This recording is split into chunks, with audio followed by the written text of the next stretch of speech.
यही तो दुविधा है मन की। दिमाग कुछ और कहता है, दिल कुछ और कहता है। दिमाग से दिल को कंट्रोल करोगे या दिल से दिमाग को कंट्रोल करोगे।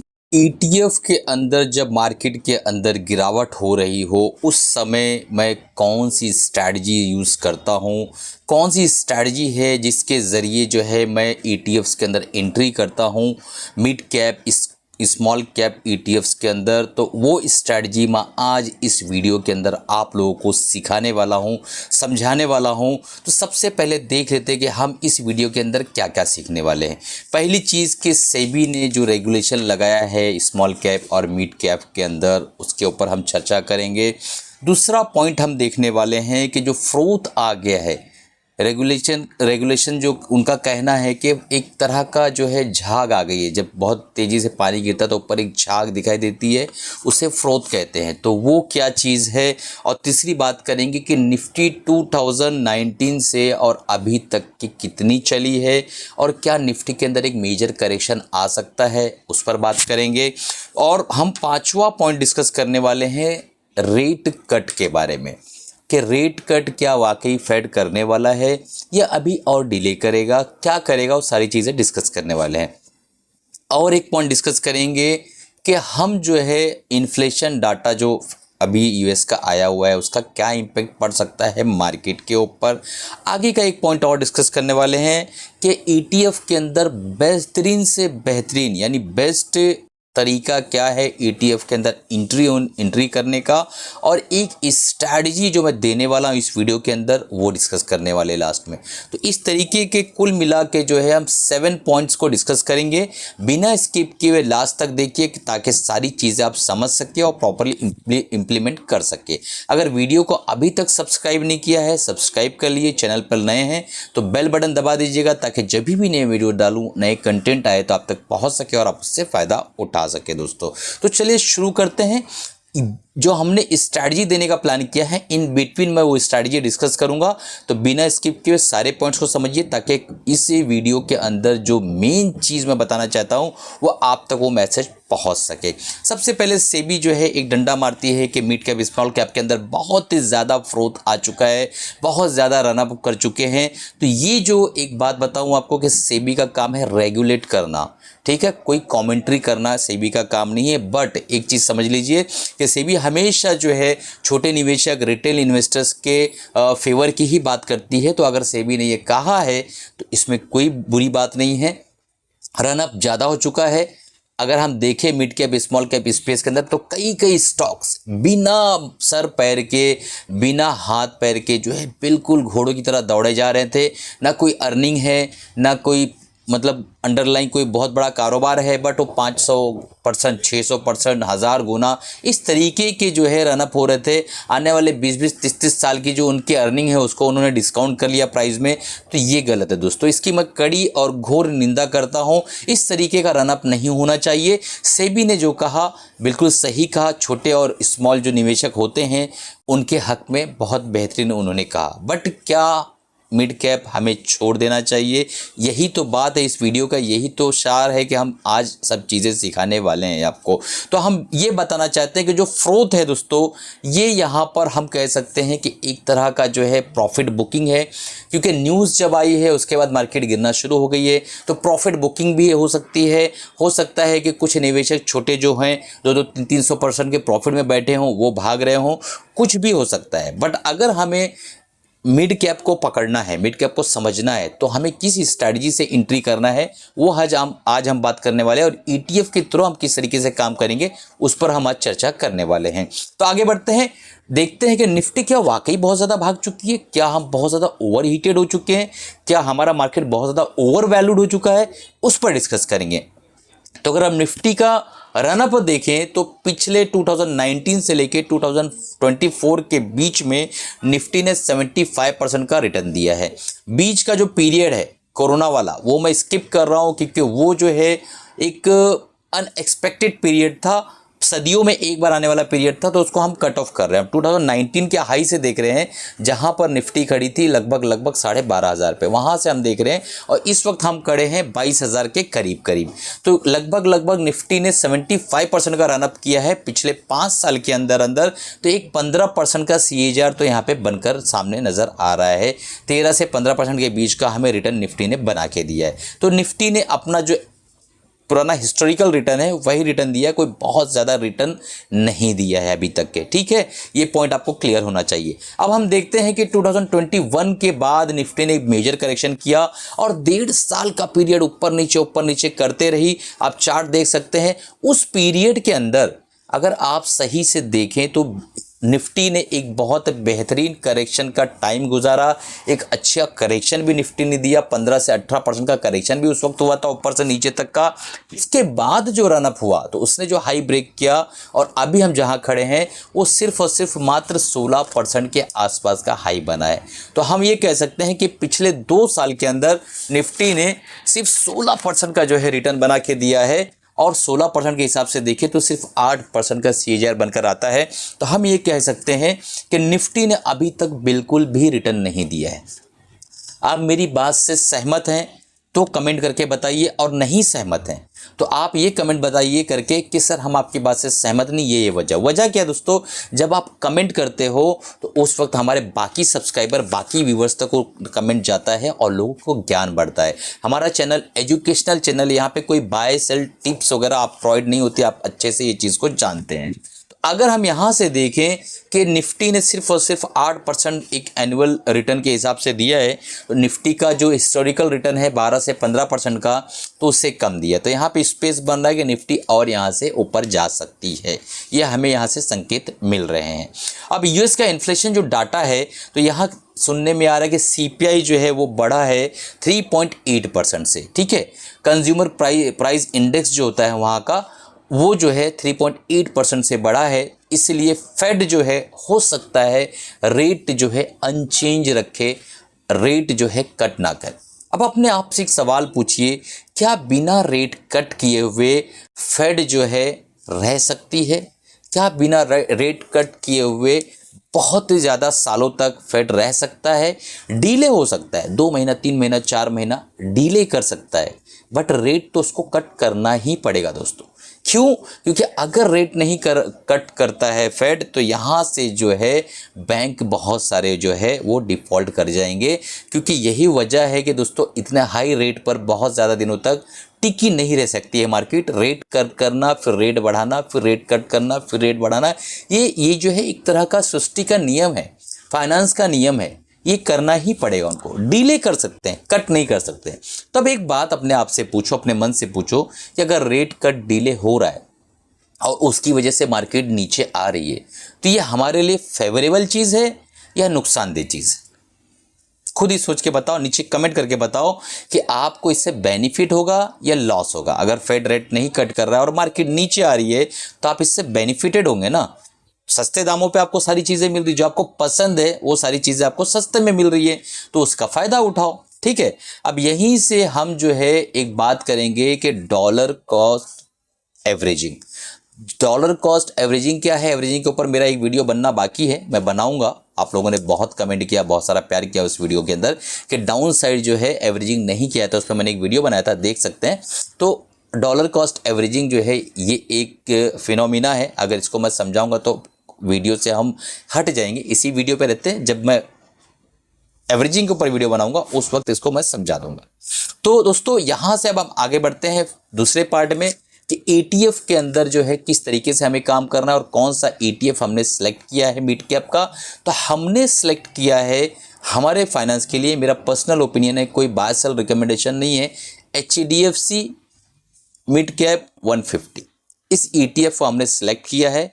और इस ETF का लास्ट 1 ईयर के अंदर रिटर्न 75% के आसपास है, जो आपके सामने नजर आ रहा हो।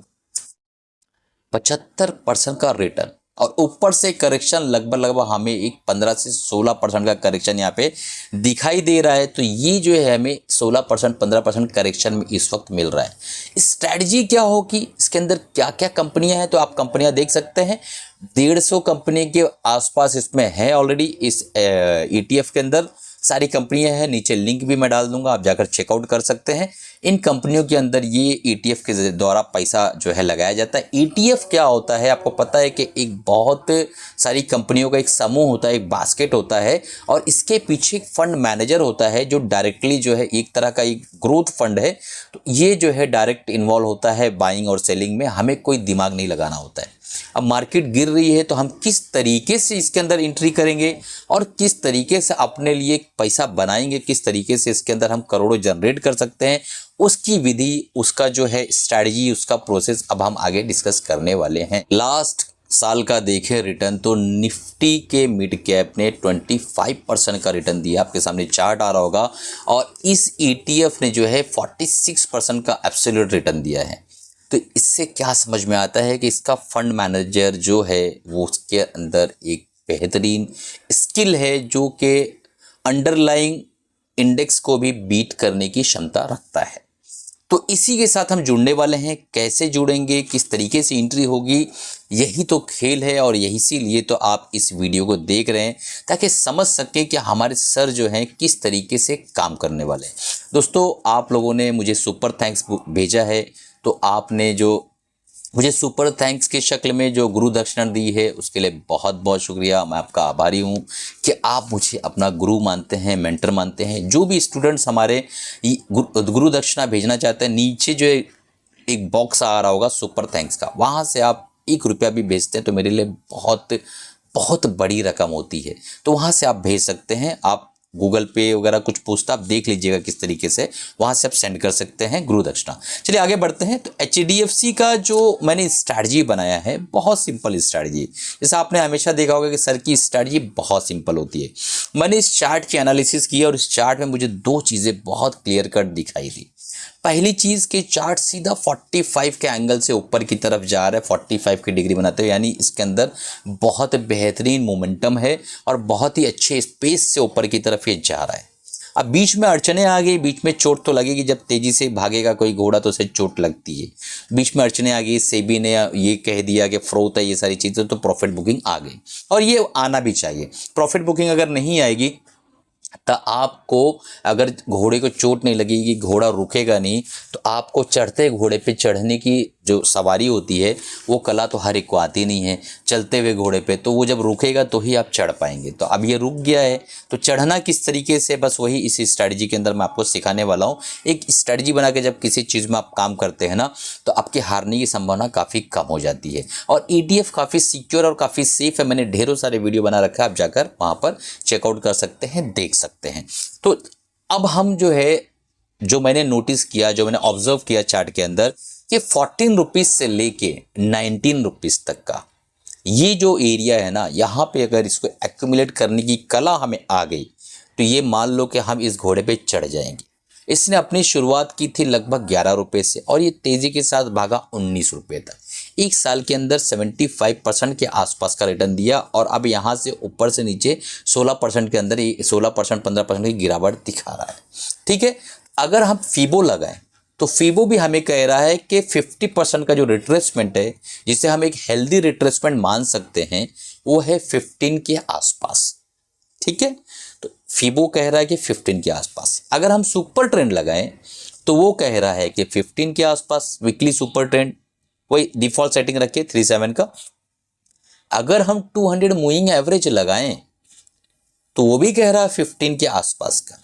और अभी ये चल रहा है लगभग 17 के आसपास। 2 रुपया अभी भी नीचे आने बाकी। क्या ये नीचे 2 रुपया आएगा?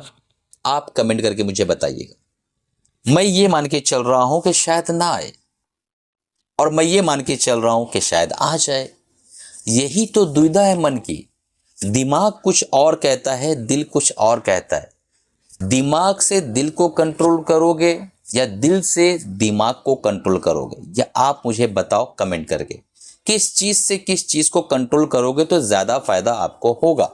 ये आपको कमेंट करना है। Being a student, being a viewers, being a subscriber, आपको मेरी मान रखना है और इस प्रश्न का जो है उत्तर आपको नीचे देना है। ठीक है, कि किस चीज़ से किस चीज़ को कंट्रोल करेंगे तो ज़्यादा बेहतर रिजल्ट्स आते हैं। अब मैं ये मानता हूँ कि ये 17 के नीचे नहीं आएगा, मान के चलो, और ये भी मानता हूँ कि 17 के नीचे आ जाएगा, तो कौन सी विधि बनाई जाएगी, कौन सी स्ट्रेटजी अप्लाई की जाएगी वो समझो। 17 आ गया तो कंफर्म है। 14 इसका जो है बॉटम लाइन है कि 14 के नीचे शायद ना आए। उसके नीचे आ गया तो क्या करना है वो भी मैं भी सिखाने वाला। तो चलिए शुरू करते। सबसे पहले आपको लगाना है super trend daily time frame. ठीक है, उसके रेंज को लिख लेना है। तो वो आपका रेंज आएगा कुछ 1720 के 17.2 या 17 के आसपास आएगा। उसके बाद आपको लगाना है super trend weekly time frame. वो आपको 15.15 15.25 के आसपास आएगा।